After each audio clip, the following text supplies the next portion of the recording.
We are proud members of the Spy Podcast Network. Find out more at www.spypodcasts.com. Secrets and Spies present Espresso Martini.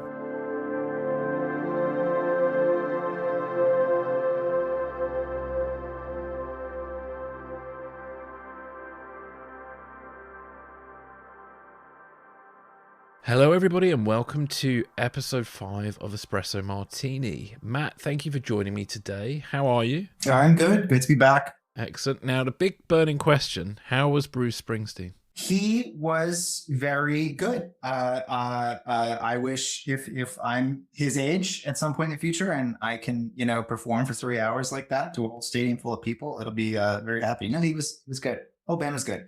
Good to see him. Oh, cool. Well, excellent. Well, look, today we have another jam-packed episode. We're covering January. Well, I say we're covering January. We're really going to be covering February now because so much has happened. But it's sort of January and the beginning of February. And it's been a busy month in the world of espionage, geopolitics and intrigue, which is our area. So we're going to do our best to cover a few topics from this period. And I think the first story, which we would be crazy not to even considering, is the Chinese weather balloon. Chinese spy balloon. Balloon in air quotes. Yeah, that's it. That caused some panic as it entered US airspace on the 28th of January over Alaska.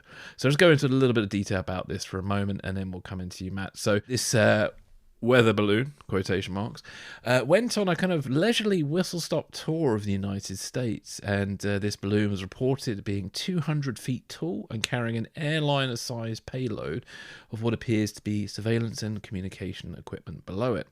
The balloon was operating at heights of above 60,000 feet, and the balloon went on a little tour of a few strategic US sites, including Maelstrom Air Force Base, Minot Air Force Base, and Whitman Air Force Base, just to name a few. And those happen to be the bases where the US government holds most of its nuclear arsenal. So the balloon definitely was looking for some interesting sites there. The balloon's journey came to a rather dramatic end when 2 F-22 fighter jets were scrambled and shot the balloon down off the coast of South Carolina on Saturday the 4th of February. The shooting down of the balloon marks the official first kill for the F-22 fighter jet, and the jets were named Frank 01 and 02 in honor of World War I US fighter ace, First Lieutenant Frank Luke Jr., who was better known as the Arizona Balloon Buster. These guys are now the South Carolina balloon busters, but there we go. So by the time the balloon had been shot down, it had been over the US and Canadian airspace for about a week, and there's been a fierce debate as to whether the balloon should have been shot down earlier. Just quoting a New York Times piece that's just dropped today by Edward Wong, the State Department have said that Chinese surveillance balloons have flown over 40 countries and are directed by the Chinese military. The agency went on to further say that the balloon had multiple antennas in an array that was likely capable of collecting geolocating communications. It also has solar panels which were large enough to produce power to operate multiple active intelligence collection sensors. So it's a pretty good bit of kit. The balloon itself was manufactured by a commercial company that had ties to the People's Liberation Army and the Chinese military. So Matt, do you have any thoughts on the balloon, and did the balloon fly near you at any time? So I'll tell you the story how I found out about it. So this was almost, so we were recording this on Thursday, February 9th, right? So at first, I think the news broke about a week ago. It was last Thursday. I was walking into the Sarasota airport in Florida. I'd been down there with family for like a week, and I had several drinks over the course of the afternoon. It was about 5, 6 o'clock. I'm walking into the airport, and I see the alerts on my phone, Chinese surveillance balloon in U.S. airspace over Montana. And I'm sitting there, like I said, I had a couple drinks over the afternoon, and I just tweet back. I'm like, shoot it down. Which is probably good that, I'm not in the White House after a couple drinks. I'm like, yeah, shoot it down. I don't care. I did delete it later because I thought maybe not. Probably makes sense that we didn't do it. But Yeah, it was a fun kind of thing to sort of follow over most of the week. I mean, I wasn't, digging a bunker in my backyard over the course of the week. Like it sounds like some people were. I mean, bottom line, I guess, I mean, we can talk about the capabilities and why they did it and stuff. Bottom line is, I don't think it's right to get like personally offended that the Chinese sort of did this, countries spy on each other, all the time. Like, yeah, they're going to try to do it. We're going to try to stop them. We do it to them too. And that's not, that's not to say that I'm doing like a whataboutism kind of thing. Like, well, actually, we're like, that's not my point at all. I'm saying big countries like this who are competitors, won't say adversary, it's like competitors at this point, they spy on each other and they're going to leverage the technology and the assets that they have to do so. Back in the 2000s, was it P3 surveillance plane was forced to land on Hainan Island. That's a spy plane that we had that, had a crash with a Chinese fighter pilot, and the fighter pilot was killed. And George W. Bush had to write an apology letter to the Chinese to, get the crew released. I mean, throughout the 60s and 70s, we had the SR-71 kind of at the same high altitude on the edge of space, flying over China and the Soviet Union, doing these high altitude reconnaissance runs, and nowadays I'm sure have several black triangles operating out of Nevada, if you catch my drift, that can do a lot better than the SR-71 did, so it's a thing that countries do. And I think if there's a serious, greater risk here, it's a lot of important U.S. officials who should know better completely acting like jackasses, going up and pointing guns up at the sky. I mean, it's a joke, har, har, har, but like conduct yourself a bit better, and it makes me wonder, it makes you wonder what's going to happen in this country if at some point in the future the Chinese take out a carrier to the Taiwan Strait. Like if we lose our minds, if a segment of the country loses their minds over this, that pose no threat to anyone on the ground whatsoever. Like, what are we going to do if they take out a carrier in the Taiwan Strait? Like, you won't be able to safely operate a Chinese restaurant. I can tell you that. That's unfortunate. That's just the reality. Like we're going to lose our minds. Yeah, it's not good. A bit like after Pearl Harbor, Or 9/11. And I think why did people react? Why did the media react in the way that it did? And I'm reminded of something that, we talked about on the last podcast about COVID, how I don't think people took COVID as seriously or saw it as such a visceral kind of tragedy because it wasn't visible. And in this way, this spy balloon, like you can't look up into the sky and see a satellite with the naked eye coming over your missile fields, but you could, if you were in the right part of the country, look up and see this. So there's that visual kind of connection that we have that allows us to react in a much more severe way. But no, to finish answering your question, it wasn't near me. I mean, it came like northwest to southeast. Now, were you disappointed it didn't come near you?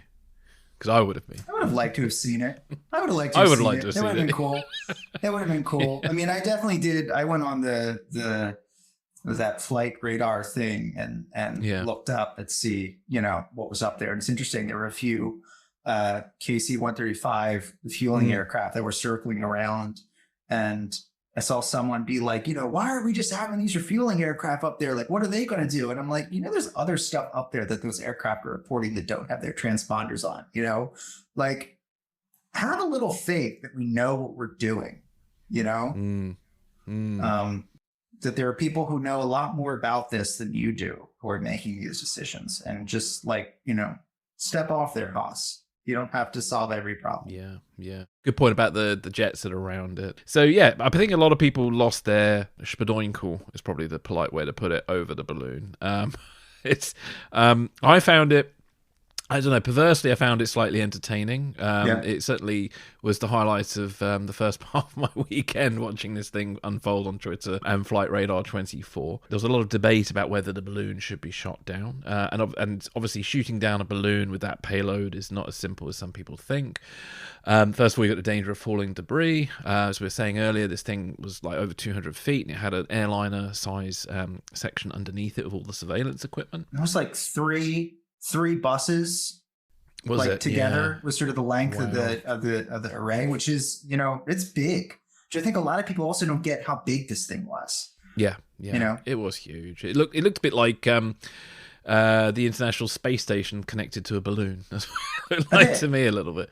Yeah. It did look a bit like that with all the kind of solar panels on it and what have you. So it was, and the other thing that crossed my mind, if you start firing missiles into US airspace, even if you do clear it of civilian air traffic, there's still a risk that a missile might misfire and go somewhere it shouldn't, whether it ends up hitting somebody's house or hitting a plane, God forbid. So, there's a lot of sort of, you can't just go around firing missiles at balloons. So I think they only had a very limited choice of where they could do it. And obviously South Carolina over the sea ended up being the best place for it. Yeah. Tracking the balloon, it sort of cleverly stayed over land as long as possible. So I'm assuming that the Chinese who were somehow steering this thing probably did that on purpose.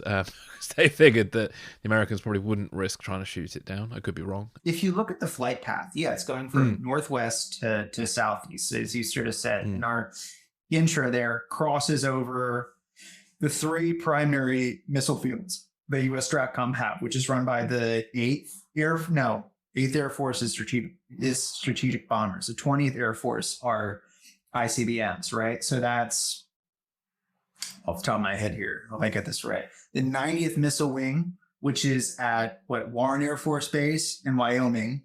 Then you have the 91st Missile Wing, which is at, I'm thinking, Minot Air Force Base in North Dakota.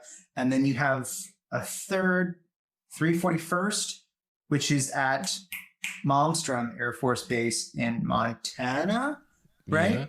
So because it ends up at Montana, didn't it? Yeah. Right. Which, I mean, also when you're at the altitude is like 60,000 feet, which I think I saw a figure somewhere, the observable range is like over like a huge amount of space that you can see from that area. So, and then you're crossing sort of due southeast over the middle of the country. So you have, this is in the 8th Air Force, the Strategic Bomber Force. Their B-2s at Whiteman Air Force Base. There's Ellsworth Base in South Dakota that has B-1. So you're basically coming over the whole Strategic Bomber Force. And then where it went, feet wet over the Atlantic, right, by Myrtle Beach, that's about a 2-hour drive. So also consider from that altitude and that speed, that's like nothing. That's about a 2-hour drive north of Kings Bay, which is the East Coast base for our Ohio-class ballistic missile force. So you sort of did, if you look at the flight path, they sort of did like an end run over most operational assets that U.S. Strategic Command has, which is kind of interesting. And then you think, why would the Chinese do this? I mean, anyone listening to this can go on Google Maps right now and find really high quality imagery of all of those missile fields in that submarine base and stuff. That's not a secret. That's not that, sensitive, but this article in the Times that dropped this morning, Chinese balloon had tools to collect communication signals, U.S. says, and it quotes statements from the State Department by Edward Wong at the New York Times. It says it was basically had a lot of signals intelligence collection sort of assets on the balloon, which, I mean, I'm thinking, again, I don't know this, but I'm thinking like, okay, so what could you reasonably expect to get from a balloon that you couldn't from a satellite, which China has, right? So I'm thinking some signals that perhaps wouldn't reach as high up into the atmosphere that Chinese satellites could intercept. So like, I mean, these missile fields, right?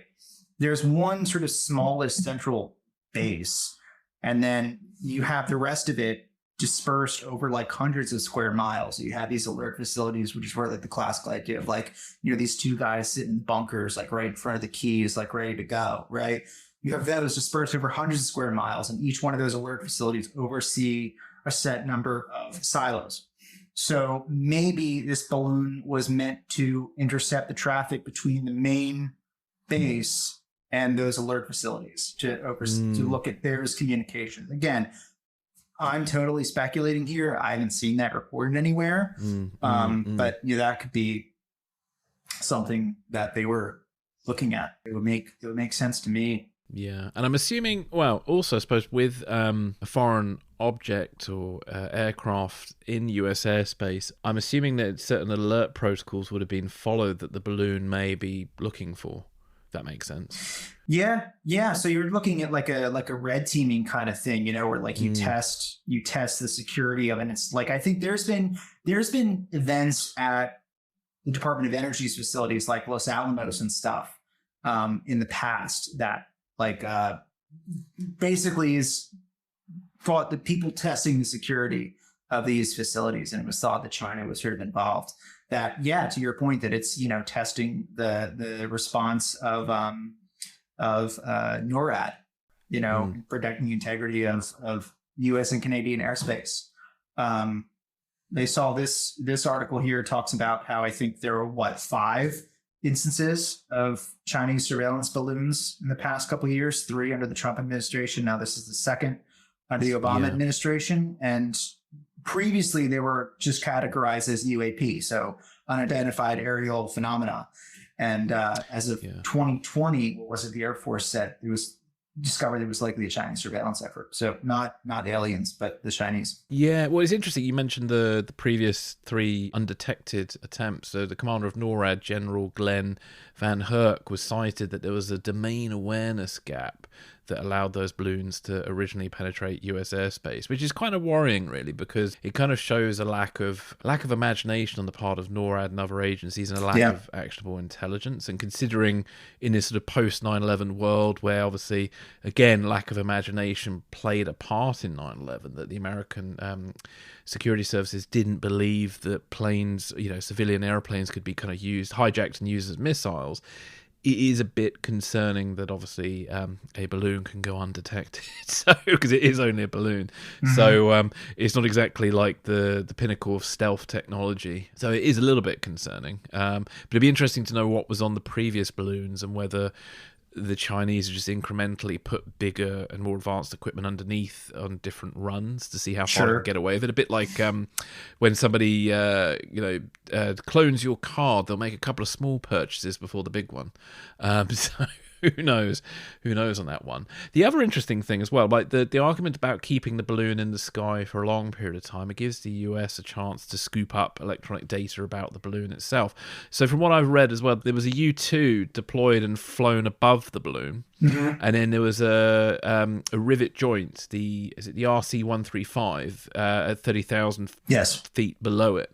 So I'm assuming that both one above and one below is giving a nice view of what kind of electronic signals are coming and going from the balloon. We also consider that you have these aerial assets up there looking at it, and I'm sure there's a lot on the back end that we're sort of unaware of. I mean, I can see U.S. Cyber Command being involved, the NSA, in terms of, blocking the signals to and from China, or activating sort of covert sensors that are embedded inside Chinese systems, to see what the Chinese are saying, sort of what they're seeing back on their end.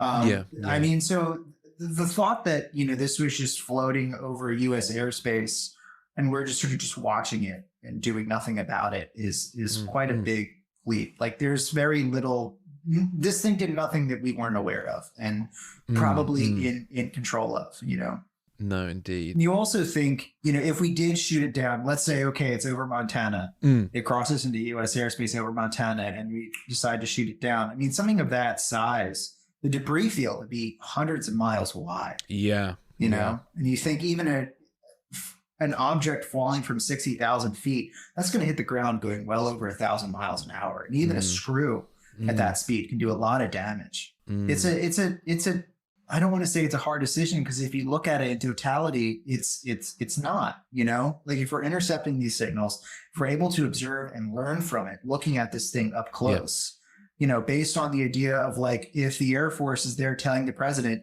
no, sir, we cannot guarantee that it won't hit anything on the ground. Okay, just watch it. And then the minute it goes feet wet over the Atlantic, shoot it down. And that's what we do. No, indeed. I think that's the right call. One of the things that did stand out for me, I mean, obviously, as we said just earlier, the Chinese probably have satellites for scooping up real juicy data. So it does make me think that this might be more of a symbolic mission. And, it feels like a very bold statement from China. They're able to get into American airspace and hang around for a week, And the thing is, I think it has a big effect on the general public. So as we were saying, there's been this sort of hysteria and people saying, why don't we just shoot it down, all this sort of stuff. And one of the things that foreign adversaries do like to do is to make the citizens of their target country doubt the capabilities and legitimacy of the government of that country. Yes. And so there are a lot of people right now who are saying that President Biden was wrong. He should have shut it down earlier. And also there's talk about whether there are intelligence failures. There's a lot of doubt, and a lot of seeds of doubt have been sown by this incident, which in a way I think plays into China's hands a little bit. It does. I mean, I think if there's any, honestly, I think if there's any downside for the U.S., for the West, after this happening, it's seeing powerful people in the U.S. government make fools of themselves, light their hair on fire because of this. That's the issue. You think like, okay, on a broader scale, what did the Chinese gain for it? I mean, so Secretary of State Anthony Blinken was supposed to last week go to Beijing for, I think it was the first in-person meeting that he would have had with the Chinese in China since the Biden administration came into office. And they wisely, I think, delayed it. Because there's serious things that we need to discuss with the Chinese that the Chinese want to discuss with us. And I mean, having sort of the whole meeting be about this balloon is certainly a distraction. But yeah, I mean, the Chinese wanted this meeting with Blinken. They lost that. They lost their balloon. Who knows what we learned about it with their capabilities. There's very few ways to see this as a win for China other than showing that the Chinese are able to make important people in the U.S. act like maniacs for a week over absolutely nothing. There's been some talk, like why did the Chinese decide to do it? If they wanted this meeting with Blinken so bad, why would they do it now? And there was some sort of talk that like, well, maybe, there's a segment of the PLA, the Chinese system that, doesn't sort of want that dialogue with the US. And to me, that seems pretty far-fetched. I mean, Xi Jinping has gone out of his way to stamp out any kind of dissent against him, and it seems far-fetched that would happen. If it did happen, whoever did is going to be disappeared, If anything, I think it's just more likely that there's segments of the country that are not sort of in tune with the rest, and wires got crossed and it wasn't coordinated very well. Which, if you look at their response to COVID recently, suggests that these guys aren't as infallible as some would like to think. Indeed. One interesting thing with this balloon incident is sort of part of a kind of concerning and ongoing pattern of the Chinese government's espionage activities. Over the last few weeks, a few stories have broken in the UK involving suspected Chinese surveillance efforts that were probably a bit better than this balloon.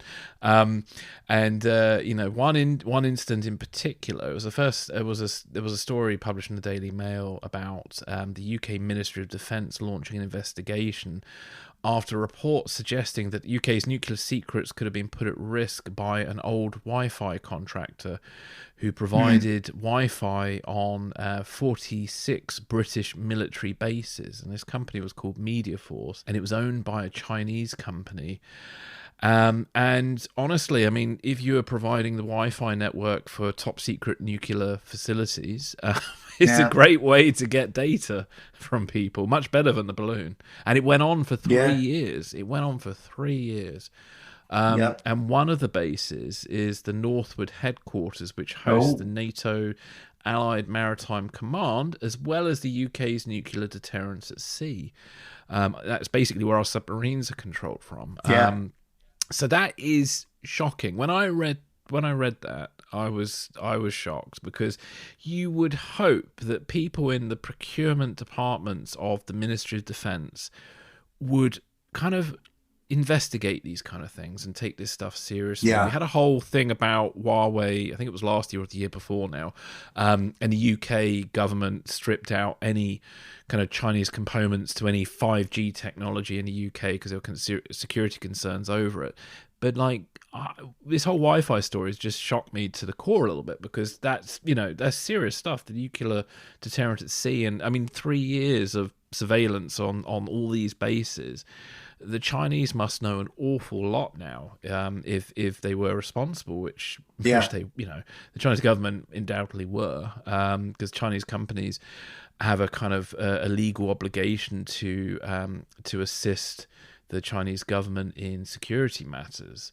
And there was a second story that broke as well, where Chinese tracking devices were found in a UK government car. This device was a geolocating device that was placed in a sealed compartment of the car, and this section was actually supplied by a Chinese company and installed by the vehicle's manufacturer without their knowledge. And this car was carrying kind of government ministers and diplomats around the country, and it gives again the opportunity for the Chinese to sort of study the patterns of certain politicians and what they do at certain times and so on and so forth. And again, so this is going on. The Chinese are very good at what they're doing, and I'm assuming that we're only kind of scraping the surface of some of the activities that are going on. I don't know if you have any thoughts on any of those bits I've just mentioned. Yeah, it makes you think about the stuff that you should be concerned about, like this stuff, as opposed to the balloon, which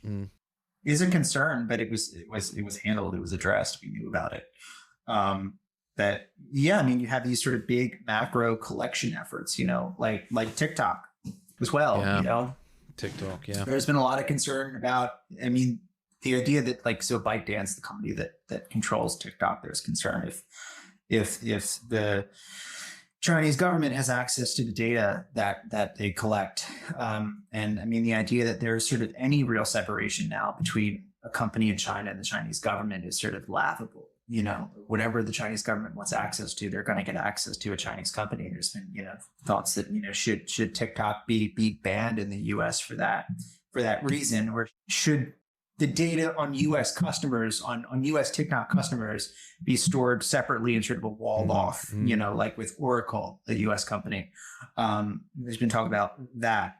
That's a legitimate concern. It makes you think that these much larger efforts that do glean serious sensitive information, like the Wi-Fi at Northwood, it's a lot quieter and it's a lot more long term, and it's stuff that we rarely hear about. And it's those efforts that probably glean the most damaging information for the Chinese. Yeah, indeed. But what is just to your point about TikTok, I mean, there was a report from Reuters that TikTok admitted to using its app to spy on reporters in an effort to track leaks from within the organization. And the data is accessed by employees of ByteDance, which is the Chinese owner of TikTok. And they were using the app to track the reporters' physical movements to see if they matched up with any employees from TikTok. And, and they could just do that. With a flick of a switch. So if they want to, they can. It's just down to whether they choose to or not, really, with that technology. It makes it impossible for American executives who work for TikTok to go up to Capitol Hill and testify to Congress saying this is completely above board, and there's no, you don't have to be worried about sort of, the Chinese looking at this data. It's all totally cool. It's a serious issue, But do you want to have the Chinese government with this kind of access to U.S. data, to the, everyday lives of U.S. and UK citizens? Then the question is, will TikTok be banned? I mean, I think it's a different question of should it and will it, should it be banned? the Chinese should definitely not have access to that data, so I think the more happier outcome is it gets that data gets sort of offloaded to a US-based company like Oracle, which is sort of what was talked about a couple of years ago when the Trump administration tried to ban it. But I think the issue that there's also, it complicates things because there's so much money involved in TikTok on the US side. I mean, I think that's going to be $1 trillion company in a couple of years. I mean, it's a fantastic product, for better or for worse. That's the thing that makes it so dangerous, because it's so addictive. Yeah, it's dangerous because it's such a fantastic product. Well, this is it. And if anything, it's part of a wider pattern of a lot of technology that we've allowed into our lives over the years without really questioning it, because it's convenient or it's fun. People have talked about the Amazon Alexa. We've got, obviously, a lot of our components of our phones, and probably even the technology I'm using right now, is made in China. Maybe there's some, I'm not an engineer, but if I took a phone apart, maybe I might find something in one of the devices. There's some backdoor way that they can somehow monitor. I mean, wouldn't that be brilliant if the Chinese government could literally hack every iPhone manufactured? I mean, imagine what kind of data they would scoop up that way. And this is, I'm not just saying that they have done it. I'm not saying that they haven't. It's just interesting if there's a possibility they could, because iPhones are manufactured in China, as are most Android phones, other than probably Samsung phones that I think are made in South Korea. They're certainly owned by a South Korean company. But here's a thought for you. Because of these concerns of privacy surveillance by Chinese companies, the Chinese government, you've seen a concerted effort in recent years for these big companies like Apple to diversify its supply chain away from the Chinese market into places like Mexico or India, right? You've seen over the summer, the Biden administration signed the CHIPS Act, which essentially, and this is so underreported, essentially decimated the sort of domestic Chinese semiconductor industry, right? In an effort to sort of repatriate the production of semiconductors away from Taiwan back into the United States. And the end result is of these efforts is it's not said, but we're doing this in order to make a potential conflict with China more survivable. Our economy won't be as severely damaged because we're not as closely intertwined. We're not reliant on the Chinese and Taiwanese marketplaces to develop these chips, develop our iPhones and stuff.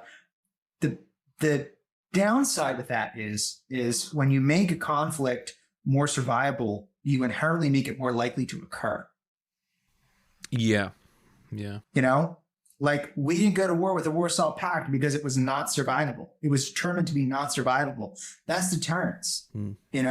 We are as reluctant to go to war with China or fight any kind of a hot conflict with China because our economies are so intertwined. It would be so disastrous for both of us. That's deterrence. And if you unlink that, and I'm not saying that we shouldn't, if you unlink those economies to the point that it is more, we can fight a war with China and we can still kind of keep our economy humming, you make it more likely that we will have a conflict, Yeah, and that's concerning. That's very concerning. So moving away from Chinese espionage efforts, I wanted to quickly, briefly touch upon another story that broke in January about the Israeli drone attack against an Iranian military factory in the city of Isfahan. So the New York Times ran a piece dated the 29th of January that looked at the attack on the facility, which is reportedly a major center in Iranian missile research and production. The attack came weeks after US government's officials named Iran as the primary suppliers of drones to Russia's war in Ukraine, and the strike also coincided with the US Secretary of State Antony J. Blinken and CIA Director William J. Burns' visit to Israel. So, Matt, this is sort of your area. So what are your thoughts on this? It's the most kinetic covert action that we've seen taken against the Iranians. I mean, certainly since Qasem Soleimani, the commander of the Quds Force, was killed at the beginning of 2020. To my knowledge, the most aggressive action that the Israelis have taken against Iran in quite a long time. I mean, there's been a campaign of assassinations and other acts of sabotage against the Iranians for years, like the famous cases of these magnetic bombs being placed on the side of a nuclear scientist's car by a guy on a motorcycle, and it speeds off and explodes. It's interesting to me to see that they used drones. Again, it's something about it being an attack being visible. The more visible and in your face it is, the more sort of dangerous and outrageous it seems. I don't know why that is, but anyway, it's and I think now that you have Bibi Netanyahu and his government back in power, the most right-wing government Israel has ever, the most right-wing and nationalistic government that Israel has seen in a very long time. I think it's more likely that you'll see stuff like this. I mean, it's sort of been the policy of the Israeli right for at least over a decade, to try to force the U.S. into taking military action against the Iranian nuclear program. The thought has been that the Israelis, they can hit Iran's nuclear program, they can set it back several years, they can make it harder for them to advance, but they can't wipe it out.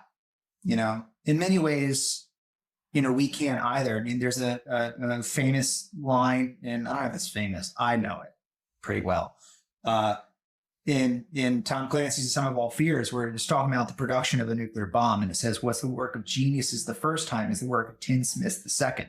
Which say that once you have the knowledge of how to build a nuclear weapon, you can't erase that knowledge from someone's brain. It's out there, and they know how to make this stuff now. You can't undo that. So yeah, the Israelis can set it back. They can be a nuisance. They can hinder the Iranians, but they can't erase the threat of an Iranian nuclear weapon completely. We could, which is, I sort of think, has been the policy of Netanyahu the couple times that he's been in power over the last decade, to, start a crisis with Iran that then we're forced to come in and clean up for them. It's pretty cynical, I think. The question is, okay, yeah, so this is a drone plant. And of course, we know that the Iranians have been supplying tons of drones to the Russians to use in Ukraine. I think the Iranians are producing some of these drones now inside Russia. They've opened factories there to more easily facilitate this. And so was sort of this done by the Israelis with a wink and a nod of the CIA and their covert action staff? It's definitely been quarterbacking a lot of mysterious fires and explosions inside Russia. So is this part of that, or was this sort of something that the Israelis decided to do separately?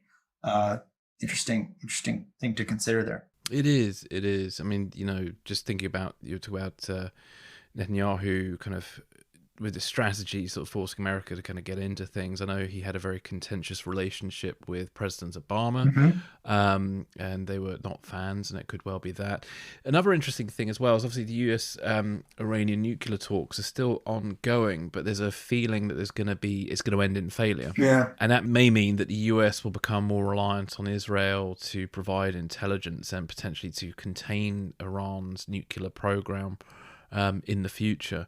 And so we may or may not start to see more kind of covert action or overt action like this. That Iran's always been quite a contentious country, and obviously right now there's some serious human rights abuses going on, with protesters being executed, that's really fired up people on both sides of the political spectrum. And it's certainly painted, I don't know, it's an interesting time for things, because it kind of, I mean, the only way to resolve the Iran nuclear program is probably taking something out of George Bush's playbook and regime change, which is definitely not a good idea. No. But you can see the logic, but it's a bad idea. Yeah, I could give you many hundreds of thousands of words explaining why that's a very bad idea to attempt that.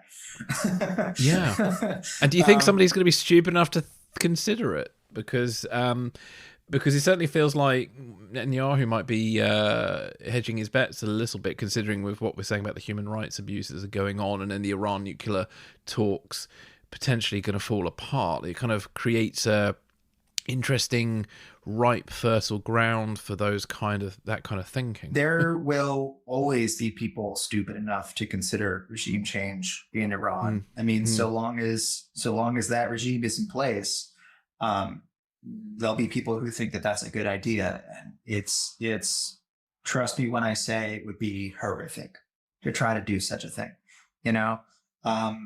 Will that regime be there forever? Probably not. No regime lasts forever. Will it be brought down by our hand? No. I can just tell you no. We won't do it. And that's just the reality. I mean, at the same point, you have them racing towards this breakout capability, which is, sort of like the Iranians have the capability to build a nuclear bomb. And if they decide to do so, they could build one within, a set amount of time. My series of novels, the first one has been out for a couple of years, Active Measures. One of the big plot points in the first book and continuing into the second is that a sort of secret, very closed off sort of pilot nuclear program is discovered to be undertaken by the Quds Force, which sort of the idea is that they're going to quietly build a small nuclear weapon based on a Russian suitcase nuke, basically, for lack of a better term, that the entire sort of rest of the Iranian defense establishment is unaware of, sort of cutting out that breakout ability down to, like a couple weeks. Yeah, it's a serious concern. And, could we have a conflict with Iran over this stuff? Yeah, we could. I hope not. But, having Netanyahu and his government back in power does certainly not decrease the likelihood of this happening, and worse happening in the future. I've always felt if there were an open conflict with Iran, I just don't think it would end well for Israel, because it's such a small country that all it would take is a couple of nuclear weapons lobbed in its direction. That's it, really. I mean, obviously the Iron Dome might be able to intercept stuff, but yeah, I don't think it's a good idea. I mean, that's sort of been the inherent fear that the Israelis have had, because their country is so small. To your point, yeah, a couple of nuclear weapons and the fallout could just decimate the whole area. I mean, the conventional threat to Israel from Hezbollah, from a lot of the Palestinian groups inside Gaza, are not to sort of be understated either. I mean, the capabilities that Hezbollah has on Lebanon's northern border could lob thousands of missiles and mortars and artillery into Israeli territory, and could just make life on the ground pretty much intolerable for a while. It would take a long time for the Israelis to sort of degrade Hezbollah's ability to sort of strike inside Israel. If an actual war, and if there is an actual hot war with Iran, you'll see Hezbollah mobilize completely and attack from the north, and the Palestinian groups, Hamas to some lesser extent, they're sort of their own kind of separate thing coming in from the south. It would be a complete mess. Complete mess. Yeah. So one best avoided. Let's hope yes. Wiser minds prevail, but we will see. Might be a future episode on wiser minds not prevailing. Yeah. But anyway, well, look. Shall we move on to our final topic of the day, which is a German spy scandal? There seems to be a few of these lately. Yeah. So yeah, back in December, German authorities arrested a serving BND officer for being a Russian spy. The BND is Germany's foreign intelligence service and Germany's equivalent of the CIA or Britain's MI6, or if you're a purist, SIS. In January, this officer was publicly named as 52-year-old Carsten Carsten Linke. And Linke was a respected member of the BND, where he oversaw units for spying on foreign communications, which seems to be a bit of a theme today, and internal security. He's a bit like British Cambridge spy Kim Philby. Linke was tipped to become a senior official within the BND, or his organisation. Interestingly, it's been reported that he may have had political leanings towards Germany's far-right alternative party, the AfD, who hold NATO responsible for Russia's war on Ukraine, and they demand immediate peace talks with Russia. So if this is the case, it looks like ideology was definitely a factor in Linke becoming a mole for Russians.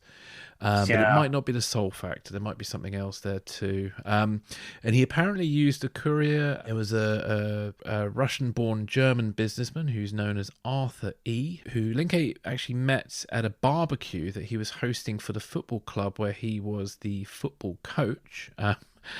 So I don't know why it doesn't feel very John le Carre-ish, but it's quite a good place to meet potential spies at a barbecue. And this German businessman, Arthur E., would act as courier, and he would take these secrets that he'd been given, all these classified materials, and take them to the Russian FSB on quote-unquote business trips. So it'd be interesting to know how those secrets were stored. I guess probably maybe on a thumb drive or something. I suppose if you're not suspected, you could probably get away with walking around with thumb drives and not really going around detected. There's a lot you can set on. Yeah. So Matt, did you have any thoughts on this topic? Because it's quite an interesting story. It sounds to me, I mean, especially like if he was, sort of in line to be a higher official up in the BND, it sounds a lot like a German source Merlin. Yeah. From Tinker Tailor Soldier Spy. That's sort of what I got from it. And the sort of thing that I come back to whenever we look at one of these stories is there's more of this going on than we would like to believe. The Russians made a bet or calculation a long time ago that Western society is sort of just decadent and corrupt and fat and weak, and that we don't want to win as much as they do. And that they can buy whoever they want, and we'll be sort of powerless to stop it. And, until they marched on Kyiv a year ago, I would assume that they were correct, for whatever reason, they were not, or they just went too far. There's a lot of this going on. What's sort of concerning to me is that you mentioned this possible ideological motives. If he's sort of a supporter of the AfD, there's been a lot of reporting and rumblings about Russian intelligence supporting the European far right.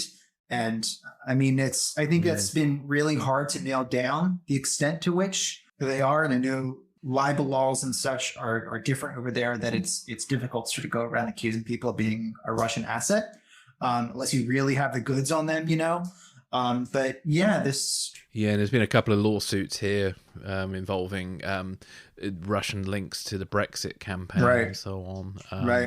And in fact, that case went out in the favour of the journalist in the end. So, and I've completely forgotten all the names of people involved at the moment. Well, there's a whole cottage industry of attorneys and PR people in London and elsewhere in Europe that sort of work for these oligarchs and these other figures that just their job is to just silence anyone who sort of speaks out against them. And the fact that they're using the Western system to subvert it in a way is particularly gross to me. Like you're trying to destroy the decadent West, yet you're sending your kids to boarding schools in Switzerland and vacation in the Riviera. It's all very gross. But yeah, that potential connection to AfD is what sort of sticks out to me. Is that's concerning. Yeah, I've always been fascinated by, because obviously Russia, I've said this before, Russia presents itself at the moment as the savior of the white Christian world, and so it attracts a lot of far right people, and weirdly somehow Russia still attracts far left people too, famously, just the other day on Twitter, Roger Waters was trending for his pro-Russia stance on Ukraine and various other Kremlin talking points, and blaming it on NATO expansionism and what have you. But I'm always fascinated by people like Roger Waters, who I thought would be horrified by some of the domestic policies of Russia if he critically thought about it, like the way they treat the LGBTQ plus community, even to some extent some minorities and so on. It's and their domestic surveillance laws, I mean, are far more draconian and worse than anything in the US or UK. Yet you'd barely hear any from any Snowden supporter or anything like that, or Assange supporter. You don't really hear anybody talking critically about Russia's domestic privacy laws and what have you. So I've always found it quite fascinating. So it reminds me a little bit, we spoke about a British security guard who got arrested at the German embassy last year, who also had links to the far right and far right leaning. So it seems to be, it was once communism was the ideology that was in vogue with Russia, but it definitely now is the far right ideology. I think it's the overriding thing that's appealing to people. And controversially, I suppose I would say that, we've seen law enforcement does seem to attract people with far right leanings.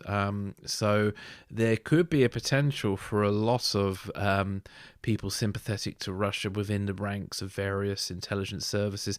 And in fact, the head of, was it New York's counterintelligence at the FBI, was just recently arrested for links to a Russian oligarch. I've completely forgotten his name. Charles McGonigal. He was a special agent in charge of the. He was a special agent in charge of the counterintelligence division at the New York field office. I read that charging document when I was in Florida last week, because I'm weird and that's what I do on vacation. That just sounds like another case of just sort of just money and just greed. I mean, he was working for Oleg Deripaska, oligarch who's been sanctioned here in the U.S., very close with Putin. I think it just goes back to that. With that case, just goes back to that sort of calculus that the Russians made a while ago. That you're all sort of corrupt and useless, and we can buy whoever we want, and you won't stand up to us. And I would have said they were right until they tried to march on Kyiv. Yeah. No, it's interesting. Well, I think, Matt, we'll wrap up in a moment, unless there's anything else you want to add, anything we've talked about. No, that's good. I feel like there's always so much that we miss, like every month. There's just too much. We could easily go for another hour at least. Oh, totally. I know it's a tricky one, isn't it? We'll definitely think about getting more episodes done, I think, in the near future, because trying to cover espionage, geopolitics and intrigue on a monthly basis is quite hard, because there's so many fascinating, juicy stories, and then suddenly something new comes along, like the spy balloon, and it completely changes what you think would be the topics for discussion. So there'll be some links to potentially some other things that we didn't cover today. But you had this ongoing thing in the US where there've been attacks on power cables linked to far-right groups and anti-government groups. I don't know if you have any thoughts on that, because that's been an ongoing thing that still seems to be happening. Yeah, there's a guy in Montana who got, and his girlfriend, I believe, were charged with that. That's a thing that's just feels very spooky. I mean, there's been several, there's one in North Carolina, there's been several attacks on substations over the past several years, and it's sort of not really known who is behind it. I mean, there was like the also you heard of the Georgia Guidestones? Yes, they were totally trashed, weren't they? Yeah, I mean, it was sort of a weird.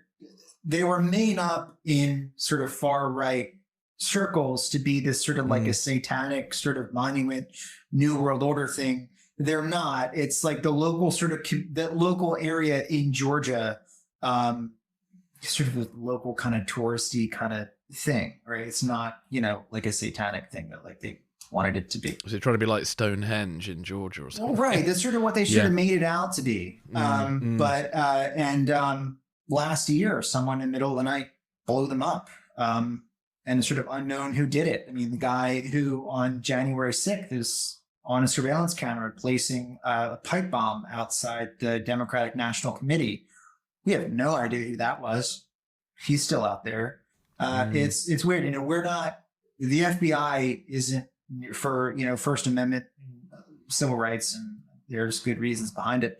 are not nearly able to confront domestic terrorism with the same ease that they're able to confront if it was, Al Qaeda or ISIS or, Chinese spies. I mean, there's all sorts of efforts that we could bring to bear on these people to stop them because they're American citizens and, operating until they try to take action, operating under the protection of the First Amendment. The FBI kind of has their hands tied. And I think there's always there's definitely a bias there inside law enforcement and the intelligence services, that because it's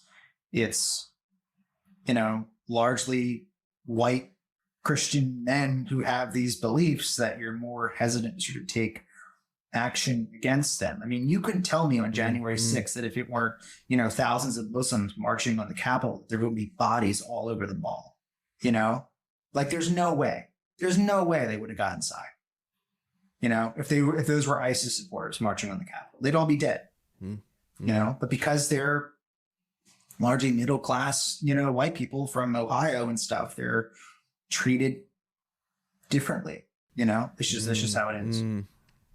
Yeah, and it's that religious angle too that fascinates me. And there's definitely something a podcast I want to do on that at some point. The Christianity, because I remember years ago, just when Trump got elected. I remember I was filming it was the last wedding I ever filmed. I used to be a wedding videographer part time at uni, and occasionally I'd get the odd gig just suddenly present itself. And my last ever wedding videography job was just as Trump was elected.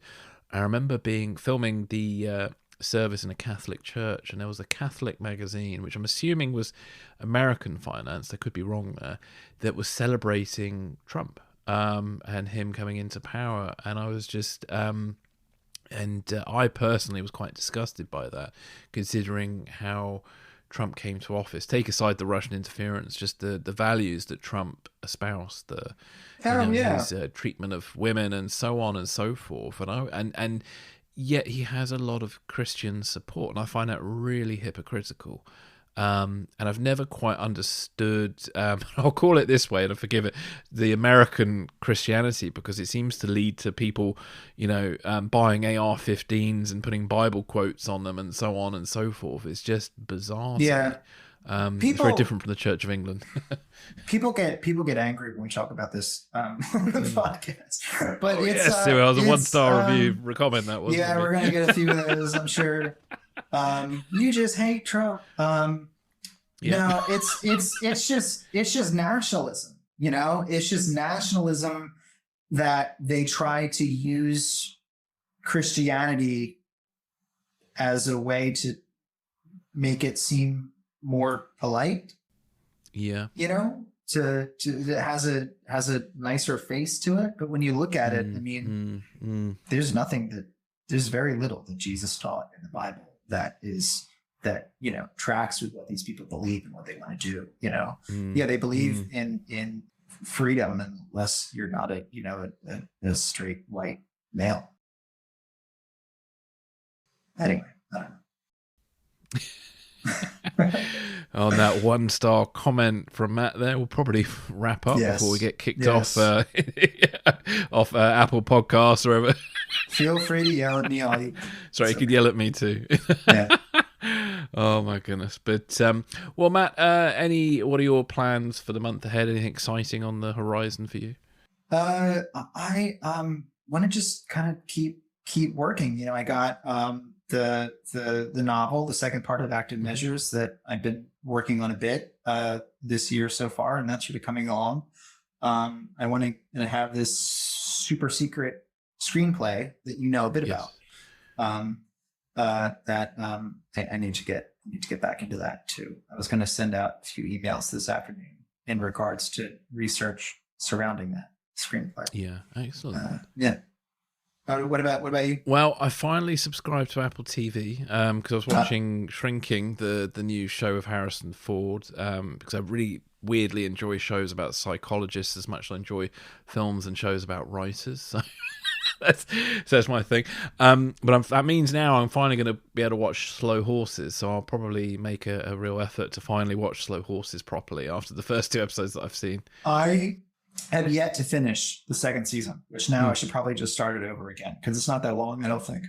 And maybe we'll do that for a show. We both have had a chance to look at it. Yeah, let's compare notes. Yeah. That'd be good because it's a very popular show with certain spy fans that we're connected to. So I just binged the 1st season of White Lotus. I was way behind on that. Heard a lot of good things about the 2nd season, so I watched the 1st season. That show has absolutely nothing to do with what we talk about on this podcast, but I just finished it recently. Well, no, it's shrinking, so no. But it's still a good show. I highly recommend it. So that's it. So everybody, thank you very much for listening. Matt, thank you for joining me. Matt, where can listeners get hold of your book and find out more about you? I am on Twitter at Fulton Matt, FULTONMATT, and my website is mattfulton.net, where you can find links to the book, a couple sample chapters, and the prologue for Active Measures Part 2. Is up there as well. Excellent. And if anybody's listening, you can still follow Secrets and Spies on Twitter. Just go to Secrets and Spies. I've also just joined Sproutable, which is a new potential alternative to Twitter. We'll see how that goes. I'm also at Secrets and Spies on Sproutable. And we have a YouTube channel. Please subscribe to that YouTube channel. Nice. So yeah, that's just also at Secrets and Spies, or just type in Secrets and Spies podcast to YouTube and you can find the videos on there. And all it is just our voices with a squiggly line. So we haven't really gone into the world of video podcasting just yet. I'm still. You guys don't want to look at us. You don't want to look at us. No. You're not missing anything. Especially me today with my hat on and winter gear. Man. So yeah, I might have to put in some effort if we do it on video. I don't know, but anyway, I don't feel like doing that. Yeah, I think the video podcasting. I don't know. I mean, personally.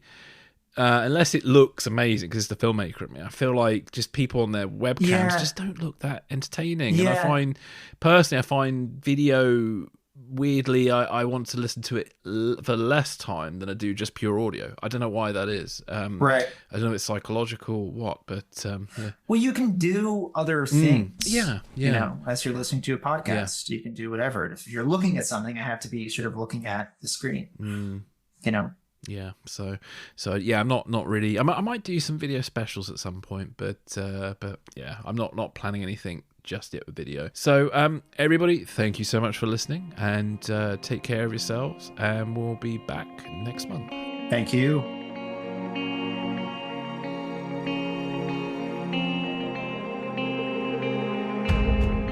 Thanks for listening. This is Secrets and Spies.